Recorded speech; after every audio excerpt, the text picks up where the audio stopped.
Hello friends, chapter number 1 બાદ હવે આપણે જોઈએ ચેપ્ટર નંબર 2 સ્થિત વિદ્યુત સ્થિતિમાન અને કેપેસિટન્સ.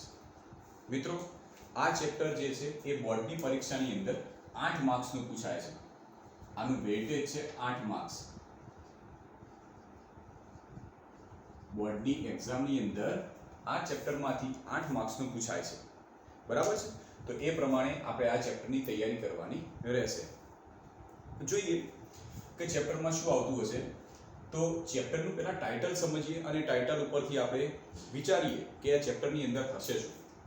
મિત્રો, યાદ રાખો કે સૌથી પહેલા આપણે પહેલું લેક્ચર જ્યારે શરૂ કર્યું હતું, એટલે કે ચેપ્ટર નંબર 1 નું પહેલું લેક્ચર જ્યારે શરૂ કર્યું હતું એ વખતથી જ કીધું હતું કે ચેપ્ટર નંબર 1 અને ચેપ્ટર નંબર 2 આ બંને ઇલેક્ટ્રોસ્ટેટિકના છે. એનો મતલબ સ્થિર વિદ્યુત ભારના છે. ચેપ્ટર નંબર 1 અને ચેપ્ટર નંબર 2 આ બંને ચેપ્ટર ઇલેક્ટ્રોસ્ટેટિકના છે. એટલે તમે એમ કહી શકો કે JEE કે તો નીટની અંદર આ બંનેનું એક જ કમ્બાઇન્ડ ચેપ્ટર છે. એટલે આ બંને ચેપ્ટર તો આમ એક જ છે, પણ શું એની લેન્થ બહુ લાંબી ના થઈ જાય એટલા માટે બે અલગ અલગ ભાગમાં ડિવાઈડ કરેલા છે. બરાબર છે? હવે આપણે ચેપ્ટરનું ટાઇટલ જોઈએ તો લખ્યું છે સ્થિત વિદ્યુત સ્થિતિમાન અને કેપેસિટન્સ. કેપેસિટન્સ વાળો પોર્શન આપણે પછી સમજીએ. આ પહેલો પોર્શન છે સમજવાનો પ્રયત્ન કરીએ. તો લખેલું છે સ્થિત વિદ્યુત સ્થિતિમાન. સ્થિત એટલે સ્થિર. સ્થિર કોઈ વિદ્યુત ભાર હોય એનું વિદ્યુત સ્થિતિમાન કેટલું છે એ આખો પોઈન્ટ આપણે સમજવાનો થશે. એના પહેલા આપણે સમજીએ આ સ્થિતિમાન એટલે શું. જે શબ્દ આપણને મળ્યો છે સ્થિતિમાન, આ સ્થિતિમાન એટલે શું? હવે સ્થિતિમાન શબ્દ તો લગભગ તમે 11મા ધોરણમાં ગુરુત્વાકર્ષણ ચેપ્ટરમાં પણ ભણી ગયેલા હશો કે ગુરુત્વાકર્ષણ ચેપ્ટરની અંદર ગુરુત્વ સ્થિતિમાન શબ્દ આવતો હતો. હવે એ ગુરુત્વ સ્થિતિમાન જે શબ્દ આવતો હતો તો એ જે ધોરણ 11નું જે ચેપ્ટર હતું એના અંદર ગુરુત્વ સ્થિતિમાનની વ્યાખ્યા તમે જોઈ તો આ પ્રમાણે હતી કે કોઈ દળ ધરાવતો પદાર્થ હોય, આ દળ ધરાવતા પદાર્થને અનંત અંતરેથી આપેલા ગુરુત્વ ક્ષેત્રમાં કોઈ બિંદુએ લાવવા માટે ક્ષેત્રની વિરુદ્ધ કરવા પડતા જે કાર્ય છે એ કાર્યને ગુરુત્વ સ્થિતિમાન કહેતા હતા. ફરીથી કહું છું, એના અંદર આપણે ગુરુત્વ સ્થિતિમાનની વ્યાખ્યા પ્રમાણે આપતા હતા કે અનંત અંતરેથી કોઈ દળ ધરાવતા પદાર્થને ગુરુત્વી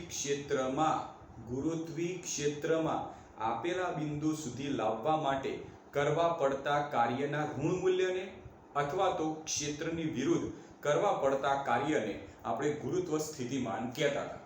એટલે ટૂંકમાં તમને સ્થિતિમાનનો મતલબ તો ખબર પડી ગઈ કે સ્થિતિમાન એટલે કે કોઈ ક્ષેત્ર હશે, આ ક્ષેત્રની અંદરનું કોઈ બિંદુ હોય કે એ બિંદુએ કોઈ પદાર્થ અથવા તો વિદ્યુત ભારને લાવીએ એ દરમિયાન જે કાર્ય કરીએ છીએ તો આ ઘટનાને આપણે સ્થિતિમાન તરીકે ઓળખીએ છીએ. જો પદાર્થ તરીકે માની લો કે કોઈ દળ ધરાવતો પદાર્થ હોય, તો દળ ધરાવતો પદાર્થ પોતાની આસપાસ વિદ્યુત ક્ષેત્ર ગુરુત્વ ક્ષેત્ર ઉત્પન્ન કરે છે. કોઈ દળ ધરાવતો પદાર્થ હોય તો એ પોતાની આસપાસ ગુરુત્વ ક્ષેત્ર ઉત્પન્ન કરે છે. હવે કોઈ બીજો દળ ધરાવતો પદાર્થ એ કોઈ દૂરના અંતરે છે. હવે આ પદાર્થને આ m દળવાળા પદાર્થના ગુરુત્વ ક્ષેત્રમાં લાવવો છે. ધારો કે આ જગ્યાએ લાવવો છે, તો આ જગ્યાએ લાવવા માટે આ જે પદાર્થ જેવો આ જગ્યાએ આપણે લાવીશું તરત જ આ જે m દળનો પદાર્થ હતો એનું ગુરુત્વ ક્ષેત્ર એના સંપર્કમાં આવશે. તો ગુરુત્વ ક્ષેત્રના સંપર્કમાં એટલે આ જે ગુરુત્વ ક્ષેત્ર છે એની વિરુદ્ધમાં કાર્ય કરાય અને પદાર્થને આ જગ્યાએથી આપણે આ જગ્યાએ લાવવો પડે, જેને આપણે ગુરુત્વ સ્થિતિમાન કીધું હતું.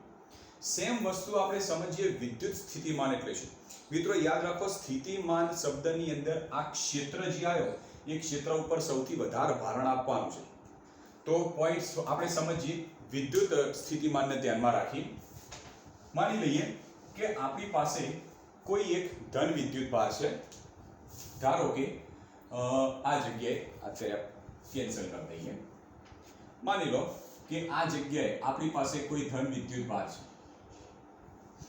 Q જેટલો કોઈ ધન વિદ્યુત ભાર છે જેનું મૂલ્ય થોડું વધારે છે.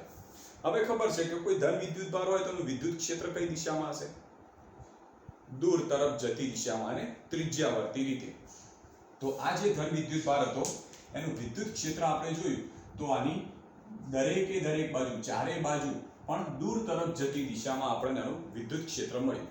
માની લો કે આ વિદ્યુત ક્ષેત્રની ક્ષેત્ર રેખામાંથી આપણે એક ક્ષેત્ર રેખા દોરીએ.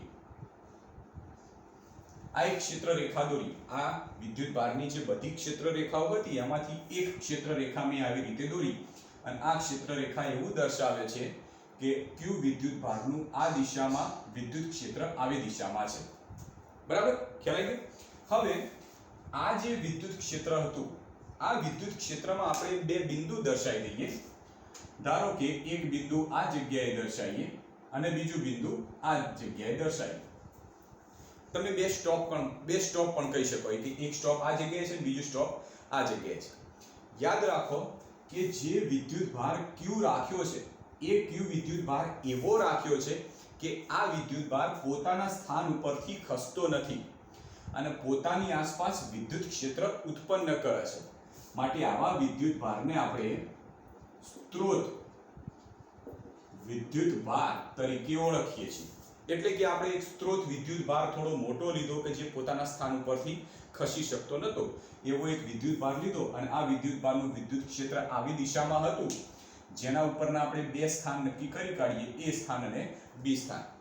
હવે આ જે બે સ્થાન રહ્યા એ બે સ્થાન જે હતા એ બે સ્થાન ઉપરથી એ સ્થાન ઉપર આ સ્થાન ઉપર આપણે એક સ્મોલ q જેટલો ધન વિદ્યુત ભાર લઈ લઈએ.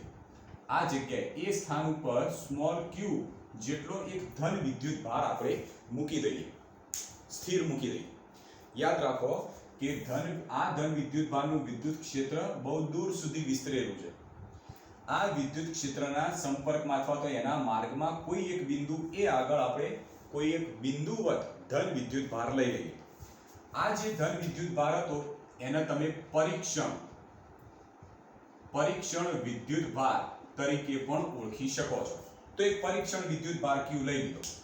હવે આ પરીક્ષણ વિદ્યુત ભાર એ સ્થાન ઉપર પડ્યો હતો તો એ સ્થાન ઉપર આપણે એની ઊર્જા ગણી તો ઊર્જાની કિંમત ધારો કે મળી આપણને 10 જૂલ જેટલી. સમજ્યા?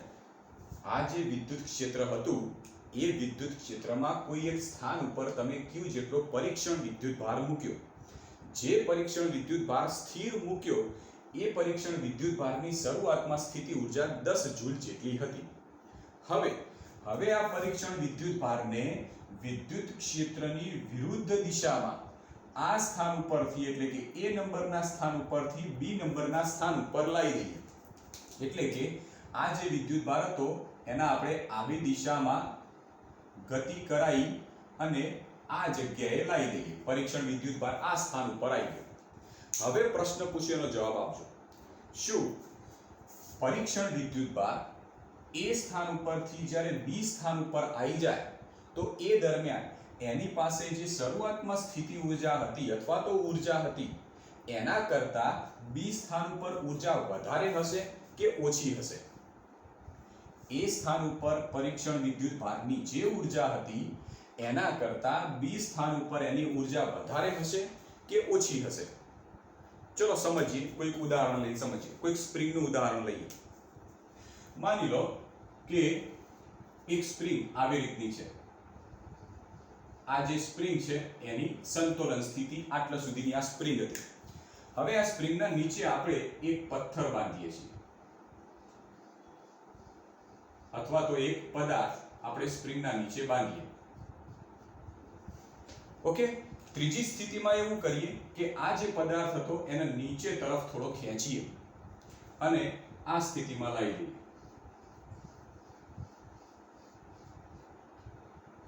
આ સ્થિતિમાં ધારો કે મેં લાવી દીધું.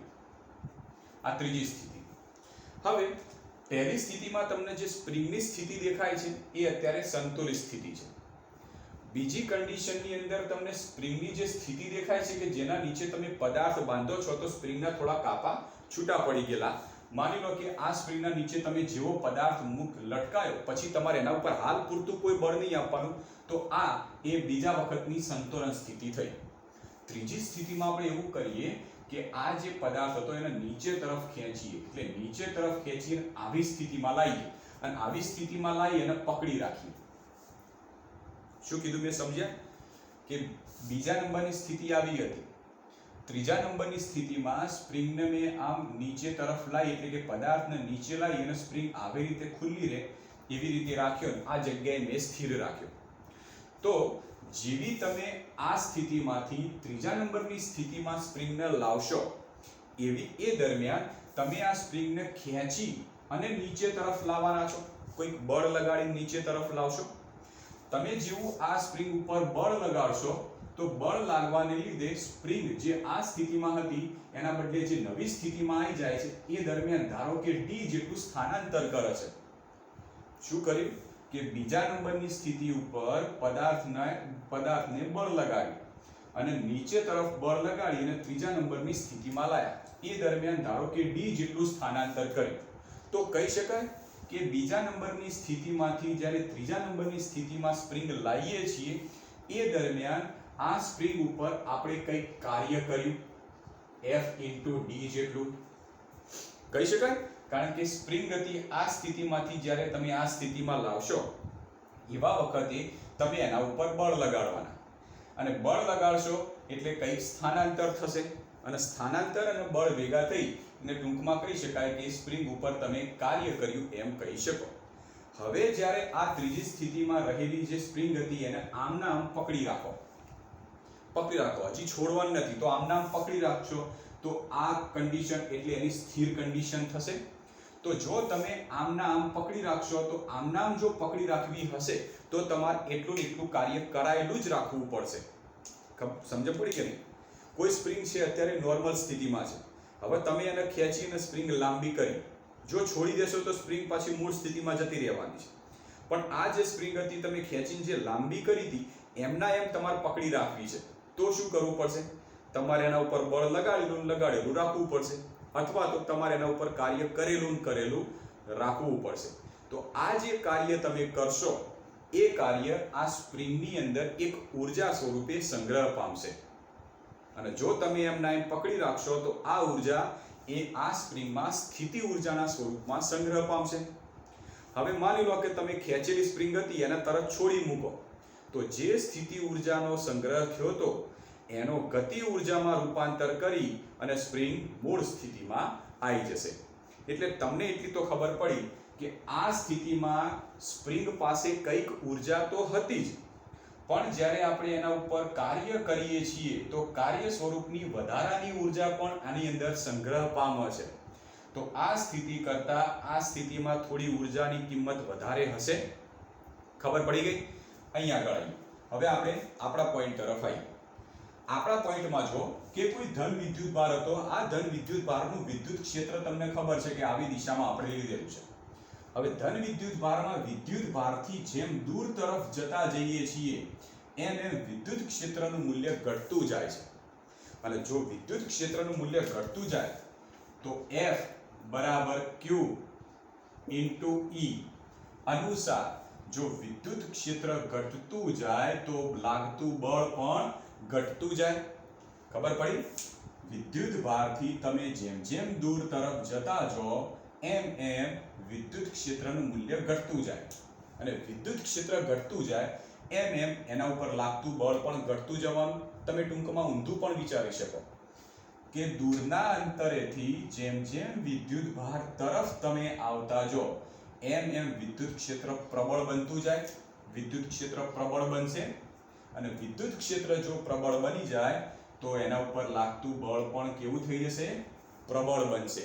અને જેટલું બળ પ્રબળ બનશે એટલું થતું કાર્ય તમારે વધારે કાર્ય કરાવવું પડશે, અને જેટલું વધારે કાર્ય કરાવો એટલી જ વધારે ઊર્જા એના અંદર સંગ્રહ પામે.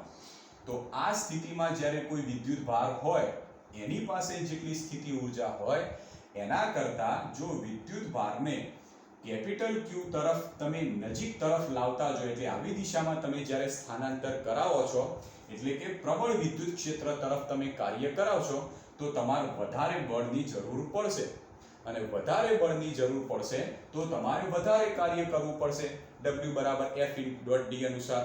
અને જેટલું વધારે કાર્ય કરશો એટલી બી સ્થાન આગળ રહેલા પરીક્ષણ વિદ્યુતભાર ઉપર વધારે સ્થિતિ ઊર્જા સંગ્રહ પામશે. તો માની લઈએ કે બી સ્થાન ઉપર જે વિદ્યુતભાર પરીક્ષણ વિદ્યુતભાર આવ્યો એ વિદ્યુતભારની સ્થિતિ ઊર્જા માની લઈએ કે 40 જૂલ જેટલી થઈ ગઈ.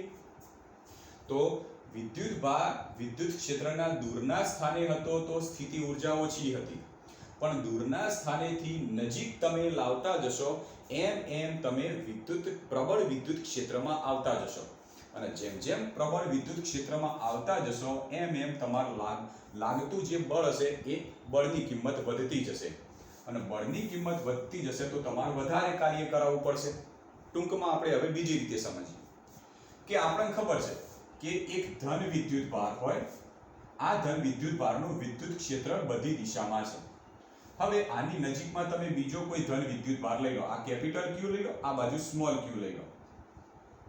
ઓકે, હવે ખબર છે કે બંને સજાતીય વિદ્યુત ભાર હોય, સમાન વિદ્યુત ભાર છે સજાતીય પ્રકારના, તો શું થવાનું છે? બંને વચ્ચે અપાકર્ષણનું બળ લાગશે. હવે આપણે એવું ધારી લઈએ કે કેપિટલ Q એ ફિક્સ કરી દીધેલો છે, આ ફિક્સ્ડ વિદ્યુત ભાર છે, આને ખસવા દેવાનો નહીં. તો જ્યારે આની નજીકમાં તમે કોઈ ધન વિદ્યુત ભાર લાવશો તો શું થવાનું છે? તો આ ધન વિદ્યુત ભાર ઉપર આ કેપિટલ Q ધન વિદ્યુત ભારને લીધે અપાકર્ષી દિશામાં આવી દિશામાં બળ લાગશે, કારણ કે આ તો ખસતો નથી, તમે આને ફિક્સ કરી દીધો છે. તો હવે ખસશે કયો? ફક્ત સ્મોલ q વિદ્યુત ભાર જ ખસવાનો છે. તો આ સ્મોલ q વિદ્યુત ભાર આવી દિશામાં ખસશે. કેમ? કારણ કે કેપિટલ Q વિદ્યુત ભારને લીધે સ્મોલ q વિદ્યુત ભાર ઉપર જે બળ લાગે છે એ બળની અસર હેઠળ, અને એ બળને આપણે વિદ્યુત બળ કહીએ છીએ, જેનું સૂત્ર આપણે ભણી ગયેલા હતા કે Fe બરાબર K capital Q small q by બંને વચ્ચેનું અંતર r². ખ્યાલ આવી ગયો? તો આટલું બળ આ જે વિદ્યુત ભાર હતો એ વિદ્યુત ભાર પર અપાકર્ષી દિશામાં આવી દિશામાં લાગતું હશે. હવે જો મારે સ્મોલ q વિદ્યુત ભારને વિદ્યુત બળની વિરુદ્ધ દિશામાં લાવવો છે તો શું થશે? તો માની લો કે આ વિદ્યુત બળ જે રહ્યું એ આ જગ્યાએ ધારો કે આટલા મૂલ્યનું છે, તમે હજી નજીક વિદ્યુત ભાર લાવો, આવ્યો આ હજી નજીક લાવો તો અંતર ઘટી જશે, તો બળ વધી જશે. હજી નજીક લાવો તો હજી વધારે અંતર ઘટ્યું, હજી વધારે બળ થયું. તો આનો મતલબ એ થાય કે આ વિદ્યુત ભારના નજીકના વિસ્તારમાં વિદ્યુત બળની કિંમત વધારે છે. જેમ જેમ દૂરના વિસ્તાર તરફ જઈએ એમ વિદ્યુત બળની કિંમત ઘટતી જશે. તો આપણે શું કરવું છે કે દૂરથી નજીક તરફ આવીએ તો દૂરના ભાગમાં તો વિદ્યુત બળ ઓછું છે, માટે ઓછા બળ વિરુદ્ધ થોડું કાર્ય કરવું પડશે, તો જ આ બાજુ ખસશે. હવે એમ કાર્ય કરાવતા કરાવતા આપણે બી બિંદુ આગળ આવવું છે, તો બી બિંદુ આગળ આવીશું તો એ કરતા બી બિંદુ આગળનું બળની કિંમત અલગ હશે. હા, કારણ કે એ બિંદુ આગળ વિદ્યુત બળની કિંમત જે હશે એના કરતા બી બિંદુ આગળ વિદ્યુત બળની કિંમત વધારે હશે, અને વિદ્યુત બળ આવી દિશામાં લાગશે, તમારે આવું છે વિરુદ્ધ દિશામાં, તો લાગતા બળની વિરુદ્ધ દિશામાં તમારે કાર્ય કરવું પડશે. આ બાજુ ઓછું વિદ્યુત બળ છે, માટે ઓછા કાર્યથી તમે ખસી શકવાના છો, પણ આ જગ્યાએ વધારે વિદ્યુત બળ છે, માટે જેમ જેમ તમે બી થી એ તરફ આવતા જશો, સોરી એ થી બી તરફ તમે જેમ જેમ આવતા જશો એમ એ થી બી તરફ આવતા વિદ્યુત બળની કિંમત વધતી જશે, અને વિદ્યુત બળની કિંમત વધતી જશે તો માટે કરવું પડતું કાર્ય પણ વધી જવાનું, અને જે કાર્ય વધી જશે તો એ કાર્ય સ્વરૂપની ઊર્જા બી બિંદુ આગળ Q વિદ્યુત ભાર ઉપર સંગ્રહાશે. હવે આ જ જગ્યાએ બી બિંદુ આગળ આ Q વિદ્યુત ભારને મારે સ્થિર પકડી રાખવો હોય તો એના ઉપર આટલું જે Q વિદ્યુત ભારને બી બિંદુ ઉપર લાવવા માટે જે કાર્ય કર્યું એટલું કાર્ય કોન્સ્ટન્ટ એના ઉપર આપી રાખવું પડે. જો તમે કાર્ય કરવાનું છોડી મૂકો તો શું થશે? તરત જ આ જે Q વિદ્યુત ભાર આના બળની અસર હેઠળ અપાકર્ષણ પામી અને દૂર તરફ ખસી જશે. પણ જો મારે એને બી બિંદુ આગળ પકડી જ રાખવો હોય તો મારે જે કાર્ય કરાયું એ કાર્ય કોન્સ્ટન્ટ રીતે કરી જ રાખવું પડશે. બરાબર? તો આ જે ઘટના થઈ, કોઈ વિદ્યુત ભારને વિદ્યુત ક્ષેત્રમાં એક બિંદુથી બીજા બિંદુ સુધી લાવવા માટે જે કાર્ય કરવું પડ્યું, આ ઘટનાને આપણે વિદ્યુત સ્થિતિમાન તરીકે ઓળખીએ છીએ. ક્લિયર? તો ટૂંકમાં આપણે કહી શકીએ કે વિદ્યુત સ્થિતિમાનની પરિભાષા આપણે ક્લિયર કરવા માટે વિદ્યુત ક્ષેત્રનો સહારો લીધો તો વિદ્યુત ક્ષેત્ર વગર તમે વિદ્યુત સ્થિતિમાનની કલ્પના પણ કરી શકો નહીં. ક્લિયર? ખ્યાલ આવી ગયો? તો આપણે આ બેઝિક પોઈન્ટ હજી જોયા છે. હજી પણ થોડા આગળ બેઝિક પોઈન્ટ જોઈએ. આજે આપણે જે પણ ચલાવીએ છીએ એ બધું જ બેઝિક છે. હજી ચેપ્ટરની શરૂઆત નથી કરી. ચેપ્ટરની શરૂઆત હજી આપણે નેક્સ્ટ લેક્ચરમાં થશે. અત્યારે એકદમ બેઝિક કોમન પોઈન્ટો છે. આ બધા જ કોમન પોઈન્ટો સમજી લેજો, કારણ કે આનો ઉપયોગ જીનીટમાં કરવાનો છે અને આગળની થિયરીમાં પણ કરવાનો થશે. ક્લિયર? ઓકે. તો આપણે એટલું તો જોયું કે જો કોઈ બિંદુવત વિદ્યુત ભારને વિદ્યુત ક્ષેત્રમાં એક બિંદુથી બીજા બિંદુ ઉપર લાવવો હોય તો એના ઉપર આપણે કાર્ય કરીએ છીએ. જો કાર્યની વાત આવી છે તો આપણે થોડું 11મા ધોરણ તરફ આગળ વધીએ. તો મિત્રો, કાર્ય બે પ્રકારના છે. જે કાર્ય છે એ બે પ્રકારના છે. એક કાર્ય છે અચળ બળ વડે થતું કાર્ય,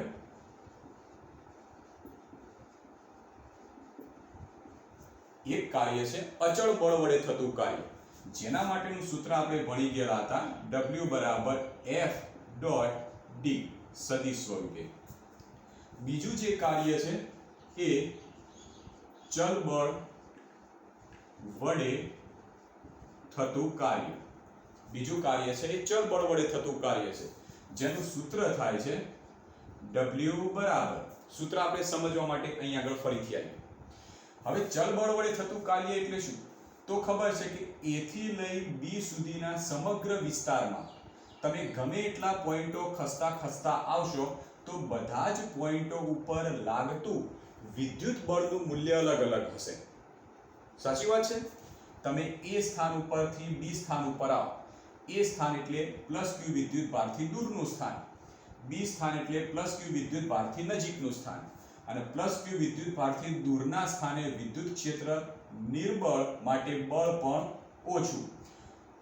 વિદ્યુત ભારથી B સ્થાન નજીકનું સ્થાન અને નજીકના સ્થાન ઉપર વિદ્યુત ક્ષેત્ર પ્રબળ માટે લાગતું બળ વધારે. એટલે ટૂંકમાં આ જગ્યાએ બળ ઓછું, આ જગ્યાએ વધારે. એનો મતલબ વચ્ચેનો જે ભાગ રહ્યો એ વચ્ચેના ભાગમાં કોન્સ્ટન્ટ બળ બદલાતું હશે.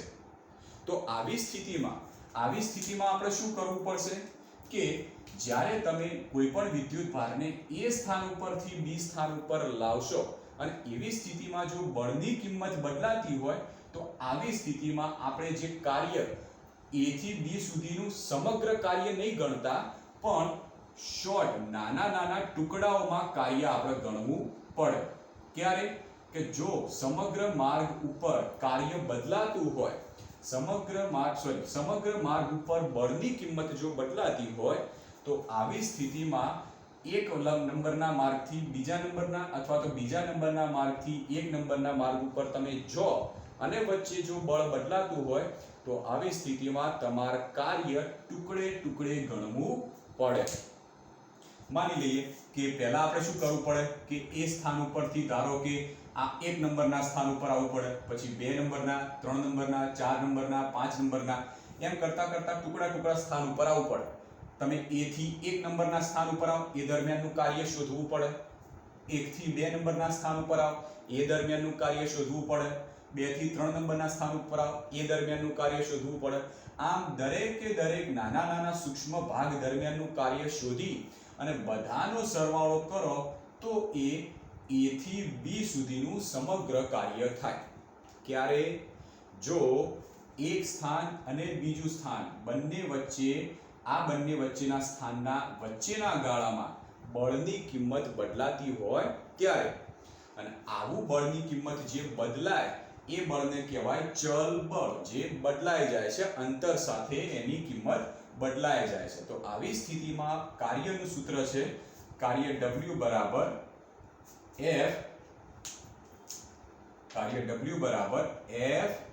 F.dr, જ્યાં dr એટલે આ કરેલું સૂક્ષ્મ સ્થાનાંતર. તો કાર્યના બે સૂત્રો હતા જે આપણે આગળના ધોરણોમાં ભણી ગયેલા છીએ, પણ એની એક બેઝિક માહિતી લઈ લીધી, કારણ કે આ ચેપ્ટરની અંદર આ વસ્તુની જરૂર છે. બે પ્રકારના કાર્ય હતા, એક અચળ બળ વડે થતું કાર્ય, બીજું ચલ બળ વડે થતું કાર્ય.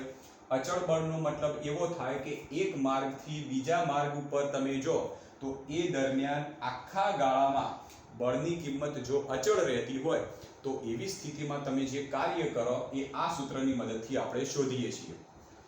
બીજું સૂત્ર ચલ બળ વડે થતું કાર્ય, એનો મતલબ તમે એક નંબરના માર્ગ ઉપરથી બે નંબરના માર્ગ ઉપર જો પણ આ વચ્ચેના ગાળામાં જો બળની કિંમત કોન્સ્ટન્ટ બદલાઈ જતી હોય, અહીંથી આટલા અંતરે બદલાયું, આટલા અંતરે બદલાયું, આટલા અંતરે, આટલા અંતરે, આટલા અંતરે, આટલા અંતરે, તો અમુક અંતરે જો બળની કિંમત બદલાઈ જતી હોય તો આનો મતલબ કહેવાય ચલ બળ, કારણ કે અંતર સાથે બળની કિંમત બદલાય છે.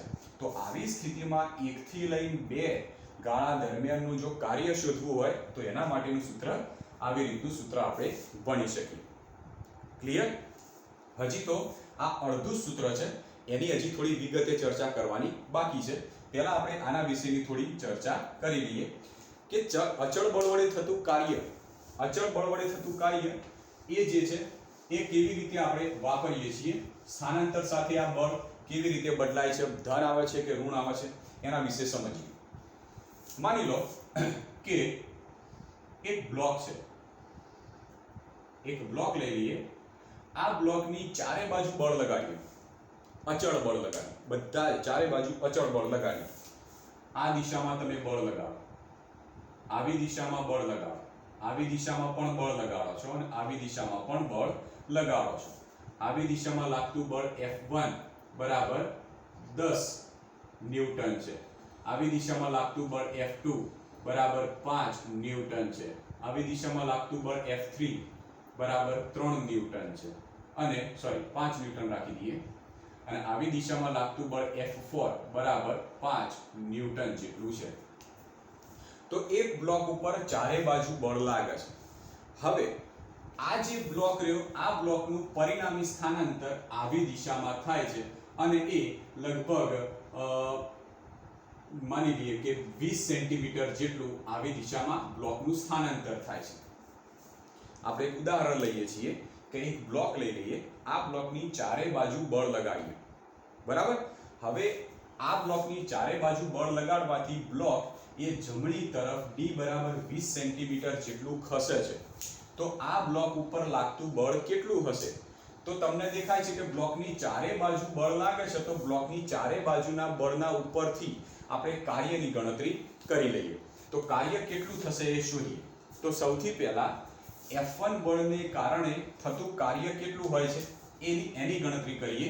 તો કાર્ય W બરાબર F1 ડોટ D.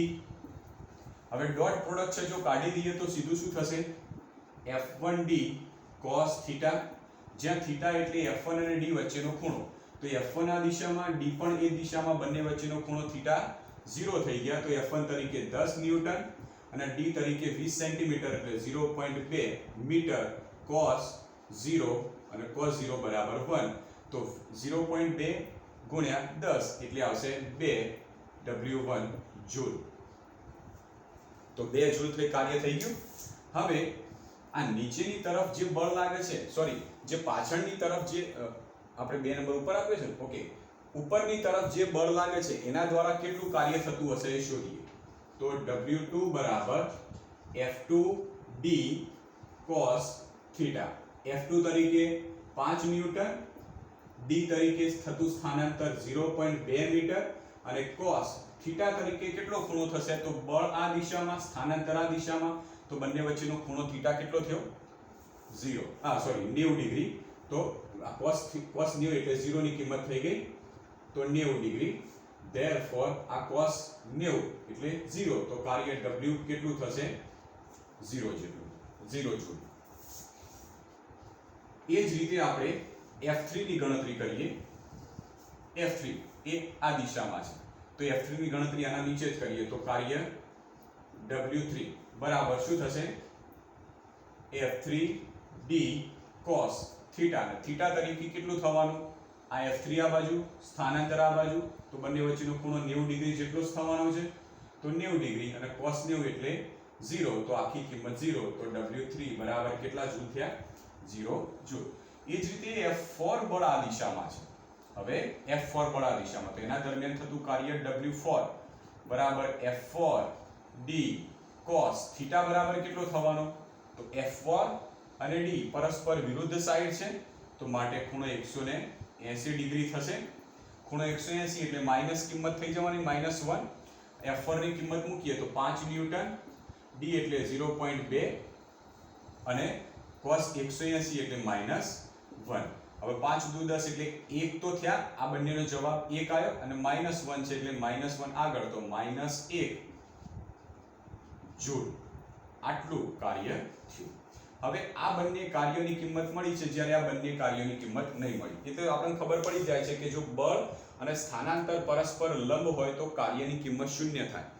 તો કાર્ય ધન મળ્યું અને એકમાં કાર્ય ઋણ મળ્યું તો કાર્ય ધન ક્યારે મળ્યું કે જો પદાર્થનું સ્થાનાંતર જો પદાર્થ ઉપર લાગતું જે બળ પદાર્થ આ દિશામાં જે બળ લાગે છે એ જ દિશામાં પદાર્થ જો સ્થાનાંતરિત થાય તો કાર્ય ધન મળે છે હવે કાર્ય ઋણ ક્યારે મળશે કે પદાર્થ ઉપર લાગતું બળ એ સ્થાનાંતરની વિરુદ્ધ દિશામાં હોય બે પોઈન્ટો સમજજો જો પદાર્થ ઉપર લાગતું બળ એ પદાર્થના સ્થાનાંતરની જ દિશામાં થાય તો કાર્યની કિંમત ધન મળશે અને પદાર્થ પર લાગતું બળ એ સ્થાનાંતરની વિરુદ્ધ દિશામાં હોય તો કાર્ય કેવું થશે ઋણ કાર્ય થશે આ આપણે 11મા ધોરણની અંદર કેટલાક બેઝિક પોઈન્ટો ભણી ગયેલા હતા તો આ બધી વાત કરી એ અચળ બળ વડે થતું કાર્ય W બરાબર F.D હતું એના વિશેની હતી પણ આપણે જે અભ્યાસ કરવાનો છે એ છે ચલ બળ વડે થતું કાર્ય કેમ ચલ બળ વડે થતું કાર્ય તો યાદ કરો ચલ બળમાં શું કીધું હતું કે જે બળની કિંમત અંતર સાથે બદલાતી હોય તો એવા બળને ચલ બળ કહેવાય તો અહીંયા દેખાય છે કે A બિંદુથી B બિંદુ સુધી આવો તો વિદ્યુત બળ આવી દિશામાં છે એની વિરુદ્ધમાં આપણે કાર્ય કરવાનું છે એની વિરુદ્ધમાં કાર્ય કરવાનું એટલે એની વિરુદ્ધમાં તમારે બળ લગાડવું પડશે એટલે એની વિરુદ્ધમાં તમારે બળ લગાડવાનું થાય છે પણ અહીંયા આગળ તમે જોશો તો A થી B દરમિયાનના દરેકે દરેક ગાળામાં વિદ્યુત બળની કિંમત બદલાય છે જો વિદ્યુત બળની કિંમત બદલાતી હોય તો શું થાય તો એક પોઈન્ટ ફરીથી સમજીએ ઇન્ટરેસ્ટિંગ પોઈન્ટ છે માની લો કે આ A નંબરનો પોઈન્ટ છે આ છે B નંબરનો પોઈન્ટ ઓકે હવે આપણે A થી લઈને B સુધી જવું છે A થી B સુધી આપણે જવું છે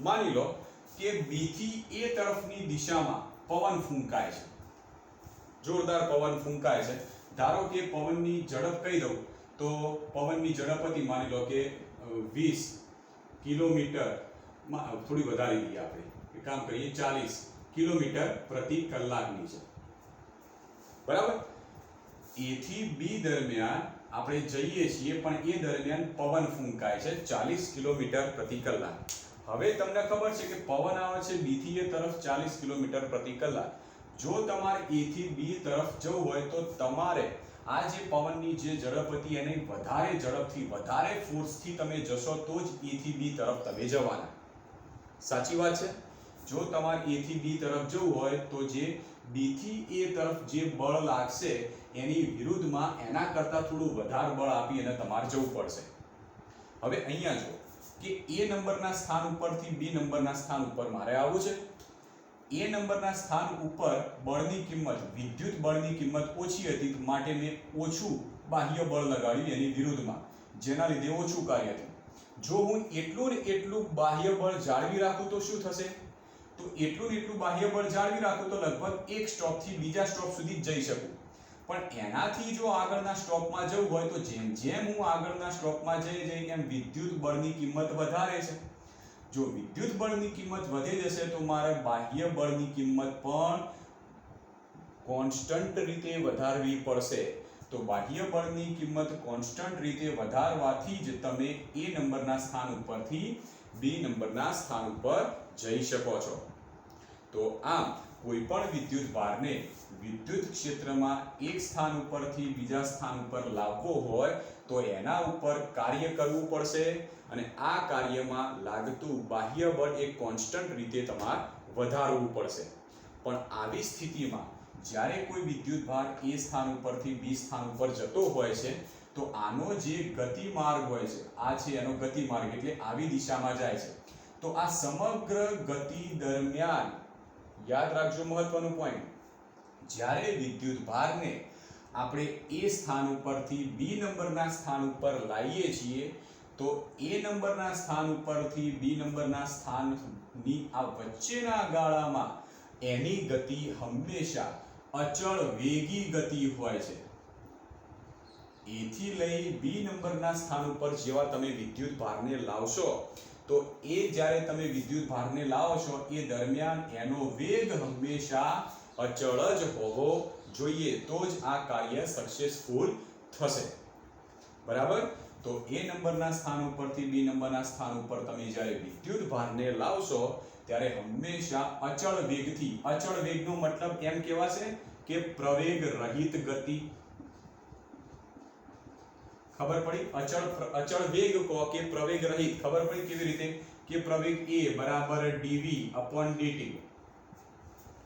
બરાબર?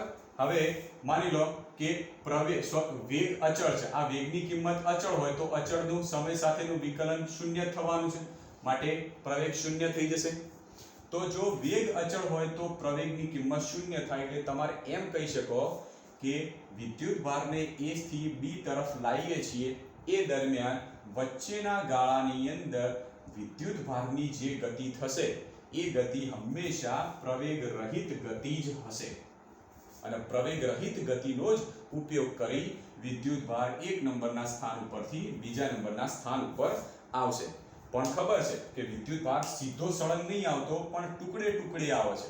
અને ટુકડે ટુકડે આવશે એટલે પહેલા ટુકડે આવે એ દરમિયાનનું કાર્ય, બીજા ટુકડે દરમિયાનનું કાર્ય, ત્રીજા ટુકડે દરમિયાનનું કાર્ય. તો બધા ટુકડે દરમિયાનનું કાર્ય શોધી અને a થી b સુધીનું સમગ્ર કાર્ય આપણે શોધી શકીએ. અને એ કાર્ય શોધવા માટે આપણે સંકલનનો ઉપયોગ કરીએ છીએ. સંકલનનો મતલબ શું થયો કે a થી b સુધી જે કાર્ય તો થાય છે પણ અહીંયા ચલ બળ વડે કાર્ય થાય છે. અને ચલ બળ વડે જો કાર્ય થાય એટલે તમારે ટુકડે ટુકડે કાર્ય કરવું પડે. અને ટુકડે ટુકડે કરેલા કાર્યનો જ્યારે તમે સરવાળો કરો છો એટલે કે સંકલન લેશો ત્યારે a થી b દરમિયાનના સમગ્ર ભાગનું કાર્ય આપણે મળશે. તો અહીંયા સુધીની જે માહિતી છે એ સૌથી ઇમ્પોર્ટન્ટ માહિતી હતી. આ માહિતી ધ્યાનથી સમજવી જરૂરી છે. હવે આપણે ચેપ્ટરની આગળ શરૂઆત કરીશું, પણ આજના દિવસ પૂરતું આપણે આટલા સુધીનું રાખીએ છીએ.